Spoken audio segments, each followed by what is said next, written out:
Hi guys, I've been seeing this new TYMO Rovy wave iron all over my social media, so I've bought it and I'm going to give you an honest, unsponsored review. So straight out of the box, it feels quite substantial, and there's one big wave in the middle and two little waves at the top. Now the buttons to control it are all inside, which I think is quite a good idea, and to turn it on you hold down the bottom button for 2 seconds. And you can see on the display panel the temperature going up. It probably took about 25 to 30 seconds to get to 190 degrees. You can raise or lower the temperature by the buttons at the top, and for the K they go up to 220 all the way down to 140 degrees. There's also a little rubber tip on the ends so you don't burn your fingers, but it'll be interesting to see if the pink bit gets hot. To lock it, you close it together and twist the bottom clockwise, and to release, just turn it anti-clockwise. Right, I've got a model with medium length and medium thickness hair. She does have a little bit of frizz to it. I'm going to add some heat protectant spray all over the hair. I'll pop the one I'm using in the description below. And then I'm just going to section off a small slice of hair at the bottom. And we're going to divide this in half so we have a section no wider than a couple of inches. And I'm just going to pop the waver onto that section and hold it down. It does have a timer, so after 6 seconds it will beep. And then we're simply going to move it down a little bit. You do have to overlap it with the last wave. Once it beeps, again move it down. It's quite easy to feel where it wants to go. It sits in the next section quite easily. And then I'm just doing the very last section at the end. So it is very quick. 6 seconds is definitely enough. You can alter the time up to 10 seconds, but I'd only recommend that if you have really thick or coarse hair.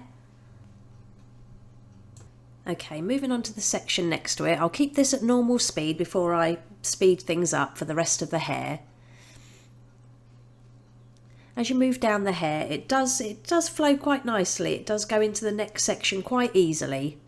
It's going to be interesting to see whether the same as all the other mermaid wavers I've tried, because I've always found they end up, once you run your fingers through, they always look quite frizzy.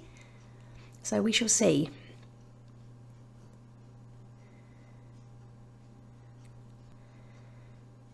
Okay, that's the bottom section done.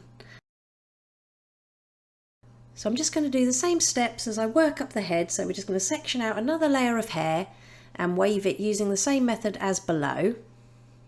One thing to mention is this tool is quite heavy, so I'd imagine if you're doing it on yourself, your arms would get tired quite quickly. Now for my model, I did it in a total of 4 sections. The temperature was 190 degrees. You can obviously do this in less sections if you're doing it on yourself. And I suppose from start to finish it took me about 20 minutes, so not too bad. If you're new to my channel or find yourself coming back, please don't forget to subscribe. Okay, so all of the hair has been waved.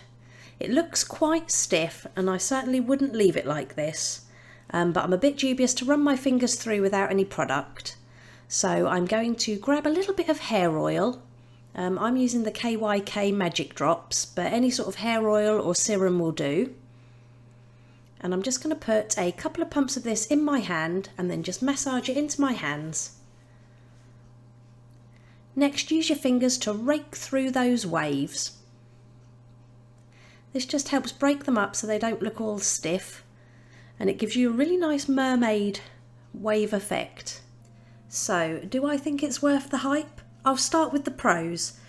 Personally, it's definitely the best mermaid type waver that I've used. I like the fact that the barrels are covered, so it reduces the risk of burning your face off, unlike the standard wavers which are all metal. It is easy to use and the waves have come out fairly frizz-free, and I like that it's got a built-in timer and you can change the heat depending on your hair. Now for the cons. It does feel quite heavy, and if you're using this on yourself, your arms are going to get tired. I've noticed as well it does leave a slight crease mark at the top of the hair, but is not as much as some of the other brands.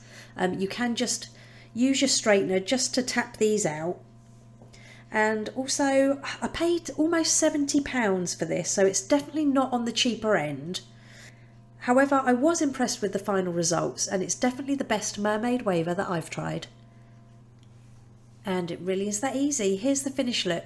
If you liked it, please give it a thumbs up and don't forget to subscribe for more tutorials.